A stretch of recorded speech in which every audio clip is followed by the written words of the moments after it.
Welcome back to the Real Estate and Wealth Podcast. Today, we're talking about the top three first time homebuyer mistakes that can cost you a lot of money. So, let's jump right into this topic because I'm sure you want to know how you can save money, especially if you're a first time homebuyer. You've never been through this process. Therefore, you're already nervous. You're not sure what to do, if you're making the right decision, if you should wait, if you should buy now, do you have enough money? So I want to make sure I put your mind at ease so we can talk about these top three areas that you can make a mistake that can cost you money so you can avoid it in the beginning. The first mistake is skipping the home inspection. Now, I know during the pandemic, skipping the home inspection, waiving the appraisals, basically waiving everything was a thing.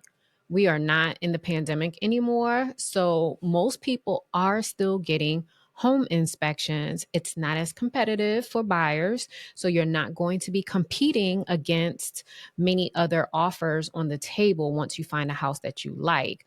So don't feel pressured having to waive your home inspection. Now, recently, I submitted an offer for a client, and the seller said that they would accept the offer if the buyer waived the home inspection. Well, as an amazing realtor that I am, I told my client, absolutely not, we're not doing that. And so the seller said, well, they're not going to make any repairs. And that's fine, but we still reserve the right to do a home inspection and potentially terminate the contract if needed. So let's just talk about that, the as is versus requesting repairs. Even if a property is listed as is, meaning the seller is not making any repairs to this house, you do have the right still to do a home inspection. You have the right to know what you'll be getting yourself into, and you have the right to be able to terminate that contract if it's a bit too much for you. Because I'll tell you, a first time home buyer, you don't want to go into a house having to make all of these repairs, especially if you are not a handy person. Now, me personally, I'm not going to buy a house that's going to need a bunch of repairs unless I'm able to pay somebody to make those repairs. Now, when I bought my first house here in Maryland, it wasn't my first house, but it was my first house here in Maryland. It was a foreclosure. It was a townhome in Pikesville. And this townhouse had holes in the wall. The carpet was just nasty, but it was in my price range to be able to purchase, to have something. The goal was to just get in the house, right? Get in the house, get something that was affordable to me. Some of my friends, they came over, we figured out, we learned how to patch holes, and I did replace the carpet. I did replace like the countertops. I did paint. Pretty much we painted ourselves. There was wallpaper on the walls that we had to figure out how to get that off. That took so long to do. Now, I'm sure today, because this was about 20 years ago, I'm sure today they have easier methods to remove wallpaper, but back then they didn't. So at that time, I understood what I was getting myself into. I did have a little extra money to be able to make some of the repairs that were needed. And the other part was just sweat equity of me learning how to patch up holes. We painted, we just did a lot. But if that's not your story, you should decide if buying the house in an as is condition, make sure you get a home inspection that is by a reputable company that has good reviews. Ask your realtor if they have any referrals for a home inspector if you don't have one that you already want to use. Now, you also can get your home inspection and you can ask the seller to make repairs. Even if they say it's as is, if there are deal breakers for you purchasing this house, I would still ask, because sometimes they'll either make the repair or they might just give you a credit, because ultimately They really don't want to put this house back on the market.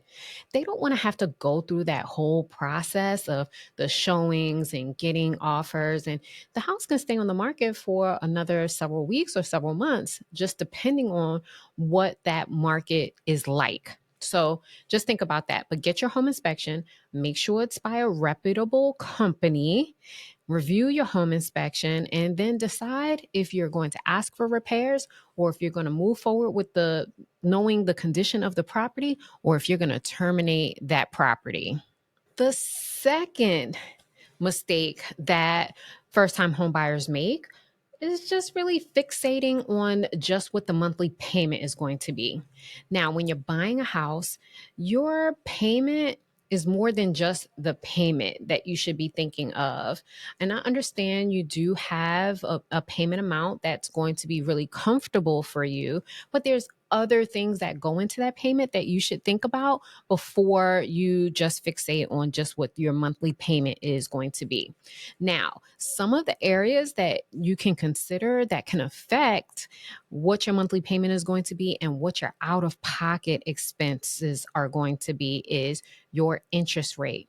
So, not only will the interest rate that you get affect you right now, but it will affect you over the life of your loan because your interest rate will determine your monthly payment, but your interest rate will also determine how much you pay back in interest over the 30 years or however long you keep this house.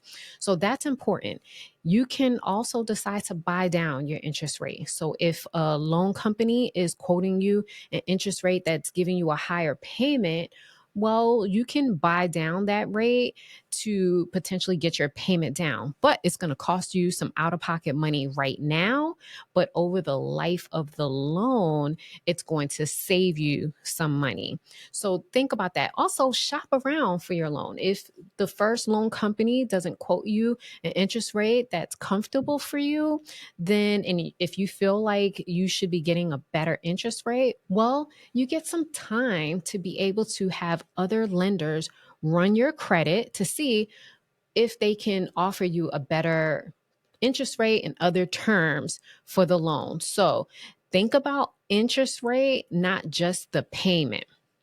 Also, different loan programs will have a different impact on your bottom line as well. So you have FHA, you have a conventional loan, you have a VA loan. Now, with the VA loan and also a USDA loan. So with the USDA and a VA loan requires no out-of-pocket expense. To qualify for a VA loan, you do have to be active or retired military, and you will need a DD 214 to show your eligibility. But for a USDA loan, you don't need to be a veteran. You don't have to put a down payment down, but the caveat is you do need to purchase in a rural area. Now, I purchased in a rural area, but I didn't use a USDA loan. But I wish I would have realized that back when I was purchasing that we were actually in a rural area. So it's going to be a little bit off the beaten path. But if you're financially challenged, you don't have that much money to go towards your purchase, then consider maybe moving just a little bit further out to save you on that down payment. So your loan program does make a difference. Now, with FHA, there is a mortgage insurance premium that back in the day, that mortgage insurance premium would drop off after a certain amount of time, but now it stays on for the whole life of the loan for the whole 30 years. If you keep the house for 30 years or you pay it off sooner, that mortgage insurance premium is going to be on there. You do also have to pay a upfront fee of 1.75% that gets included in your closing costs. Now, with a conventional loan, there is mortgage insurance. However, that will drop off once you're at 80%.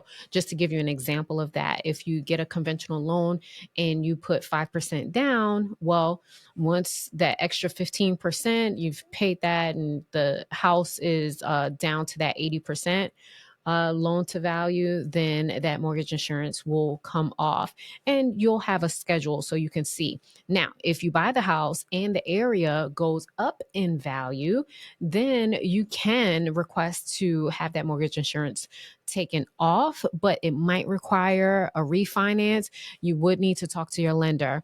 Why that's important is because people like me, where we have that lower interest rate, the 3 and 2% interest rates, we're not trying to refinance our loan anytime soon. Probably never, because I don't ever see interest rates going down that low. So it would not make sense to refinance if to take that mortgage insurance off. But it's neither here nor there. So, not just fixating on your payment, think about your interest rate, think about the loan program and other different terms of the loan, which can impact how much you pay not only today, but over the life of the loan.